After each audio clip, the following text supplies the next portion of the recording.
Hello, my name is Zara Safar. I am the project manager of Platteville Infrastructure Improvements, and me and my team are honored to present to you today. Our project is located in Platteville, Colorado. As shown on the map, Platteville lays somewhere between Fort Collins and Denver. Our client is Northern Engineering, and we've been in contact with Mr. Curtis. In this project, we are dealing with infrastructure issues, and in summary, they are street and curb issues, wheelchair accessibility, and stormwater system issues. Hi all, my name is Dalia Aljari.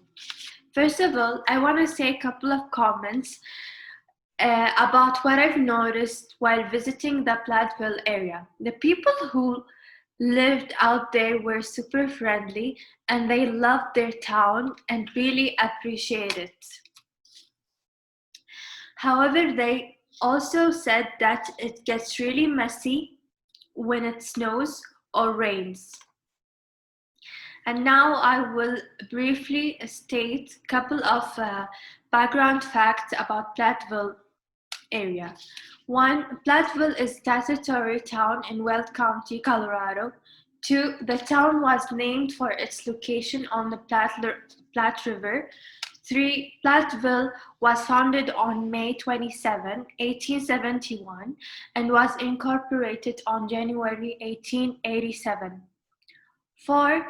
It is adjacent to Fort Viscus on US Highway 85. 5. According to the 2010 census, the population was 2,485, and there are 951 households and 935 families residing in Platteville. Well, the real challenge here is not to just find solutions for the issues, but to have a design that is compliant with the ADA building code. What is ADA? It is the Americans with Disabilities Act. It became a law in 1990, and it is a civil rights law that prohibits discrimination against individuals with disabilities in all areas of public life, including jobs, schools, transportation, and all public and private places that are open to the general public. Its main regulations are to provide access to buildings from roadside sidewalks, provide handicapped accessibility to at least 50% of exterior building entrances, to accommodate cross-slope of walkways, and to provide handicapped parking spaces. Why is it important to enforce?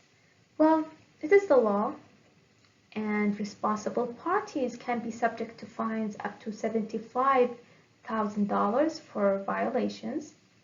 And it is really important for the equality and convenience of life of everyone.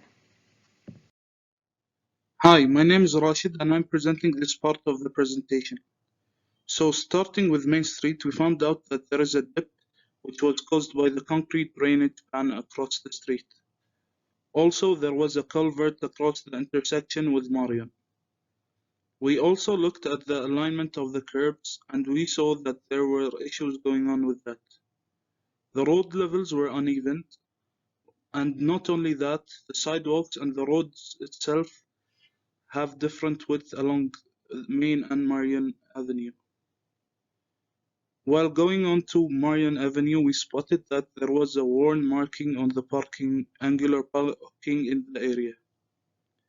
Finally, one of our major findings is that there is lack of ADA compliance on the site, which means that there are no turning spaces on sidewalks and no ADA access on intersection.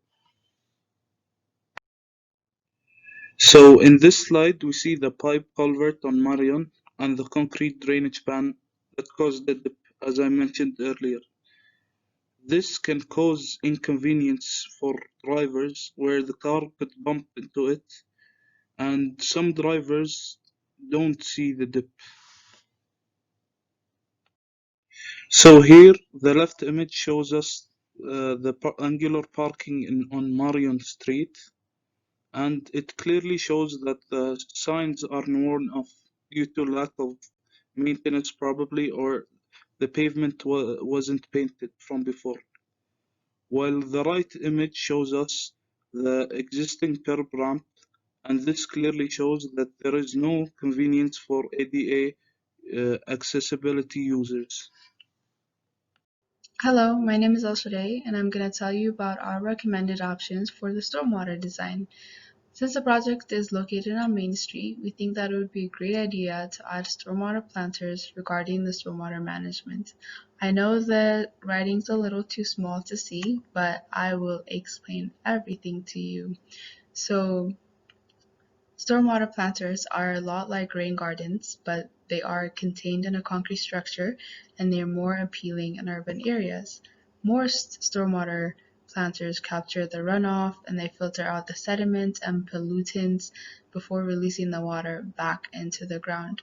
The way they work is that runoff from the street will flow downhill along the curbs and gutters until it reaches the stormwater planters.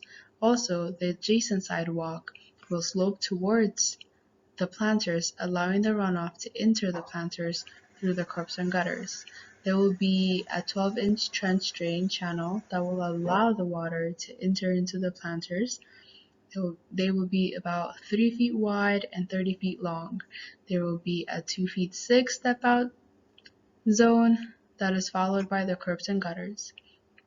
So the ideal hydrological soil group for these planters is either type A or B. And Platteville has type B, which is mostly silt, which will allow water to flow through it easily. This affects the vegetation as well as the water runoff. So these planters would need to have vegetation that is drought tolerant, flood tolerant, salt tolerant, and they would also be able to thrive in low fertility. The vegetation will affect the depth of the planters as well. So a minimum of 18 inches is required for most applications. But if we do plan on adding trees, then the depth of these planters need to be about 36 inches.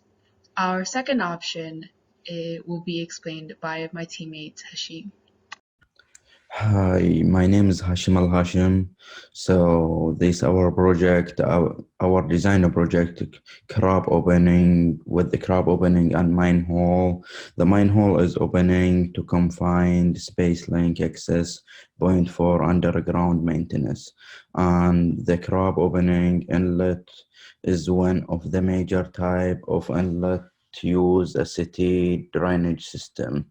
So the max runoff potential flow, we have like 5,331 gallon per minute, and with 14 inches diameter for pipe size using maximum flow capacity.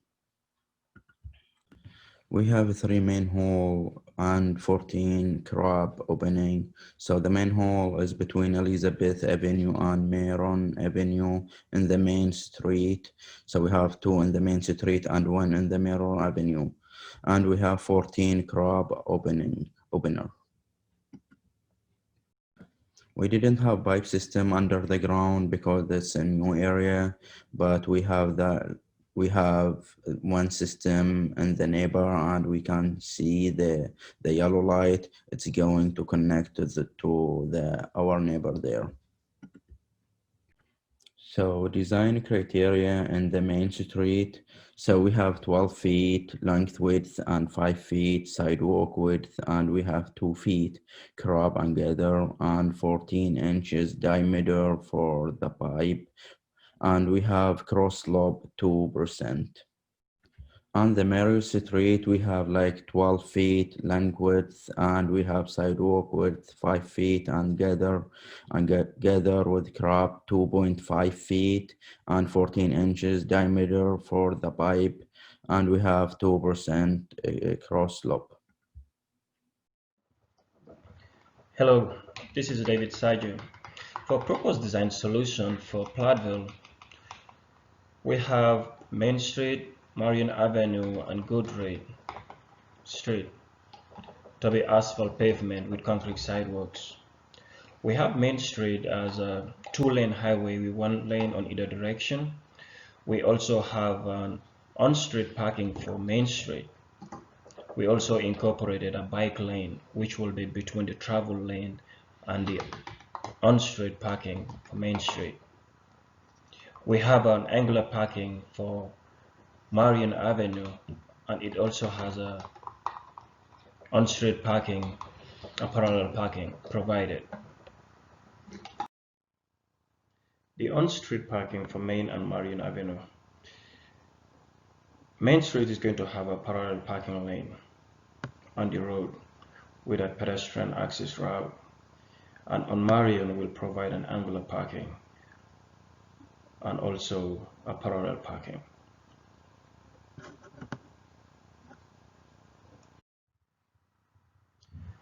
This is our intersection for Marion and Main Street, and this intersection design is going to be applied to all the intersections we have on Platteville.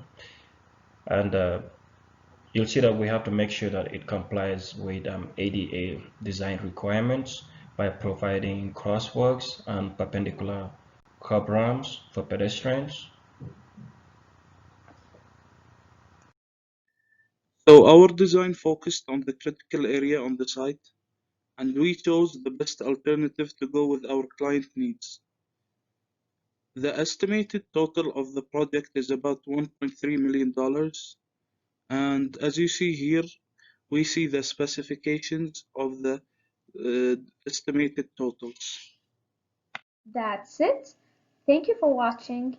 These are our references, and please ask us if you have any questions in mind.